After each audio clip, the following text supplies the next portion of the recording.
Hello everybody and welcome back to the damn sofa. But the sofa's across the room because we're on the podcast channel. On this channel we go over headlines, it's more relaxed, less edited, that kind of a thing, kind of podcasty if you will. That's why we call it the podcast channel.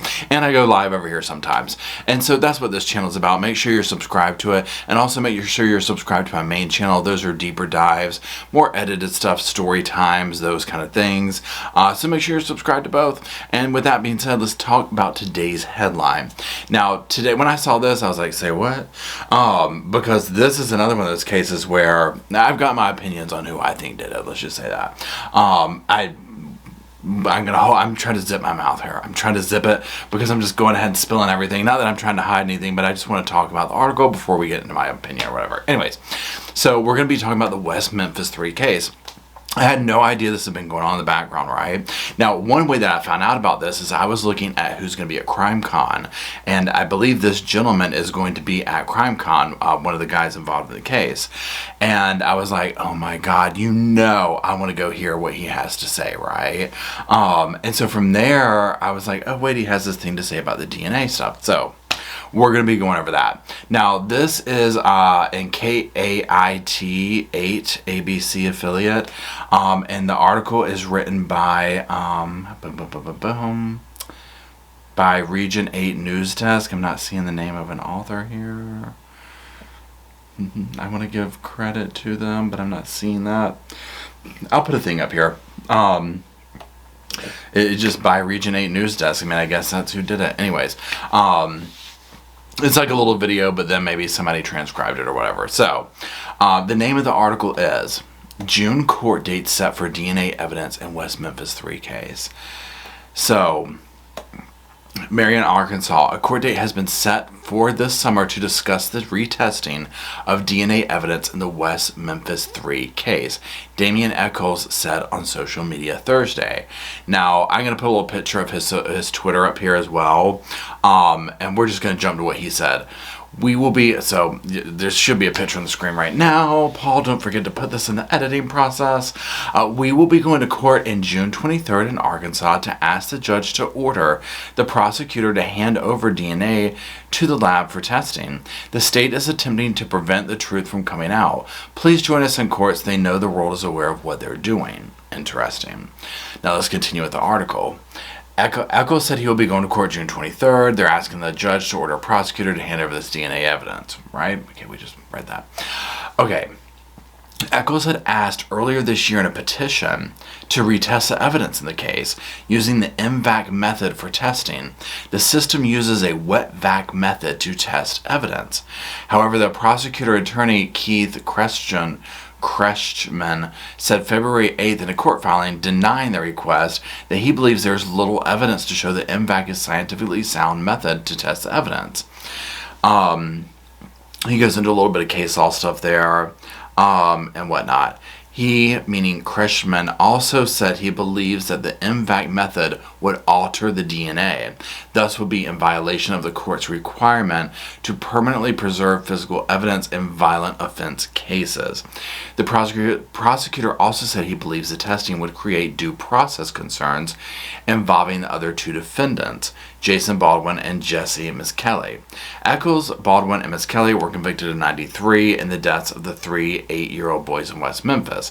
They later accepted an Alford plea in 2011, which allowed them to plead guilty but maintain their innocence in the case. So essentially what he's wanting to have happen is he's saying that if they do this testing, and by he I mean Damien, if they do this testing, it's going to prove that it wasn't them, right? It's going to say the DNA is whatever, it's not going to be a match. And so there's that. Now again, for the plea deal, and if you watch the documentary, they took some of the plea deals because they were like, look, they were still trying to give one of the guys over here the, cinnamon to Old Sparky.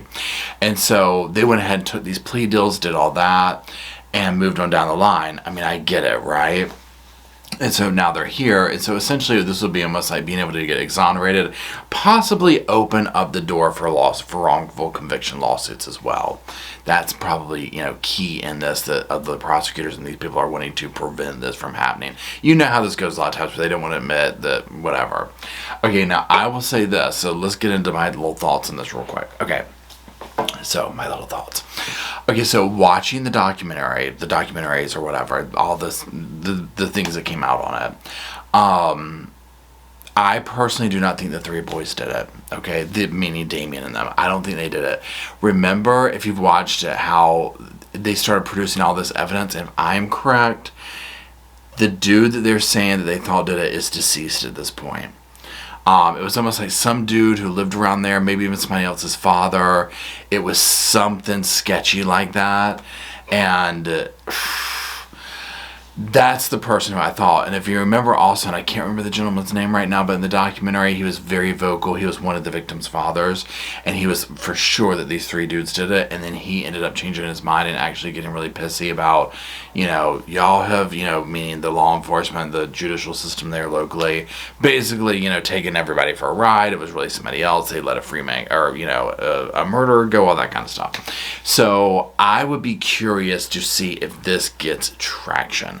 I very much want to see what he has to say at CrimeCon.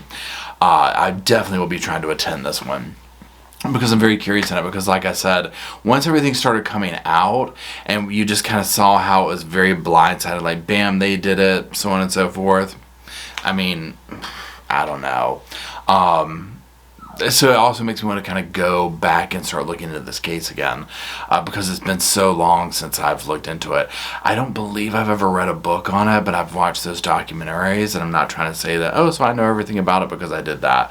I'm sure there's lots of other nuances to this case, right? And if you know of a book about the case that it gives a different perspective than those documentaries, and it's good and factual, all that, drop it in the comments, because I would love to hear. But I'm curious to hear from you. First of all, do you think that these three dudes did it? Do you think that they are innocent, wrongly convicted, or not wrongly convicted anymore? Well, technically they would be, I guess, if they are, they're free, but they did the Alford play. So, I mean, you know what I'm saying. Do you think it was someone else? And if so, what's your theory? And that's it. Do you think that they'll get this, the DNA testing? I mean, it's been so long, right?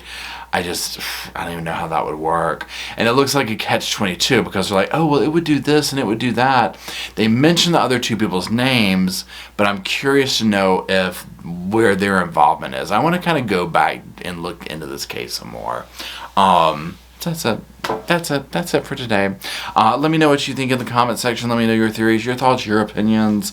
And that's it. Thank you for being here, making the channel possible. Thank you for hanging out with me. Make sure you're subscribed to all the channels. And until we meet again at the old computer and sofa, whoosh, I'll see you soon.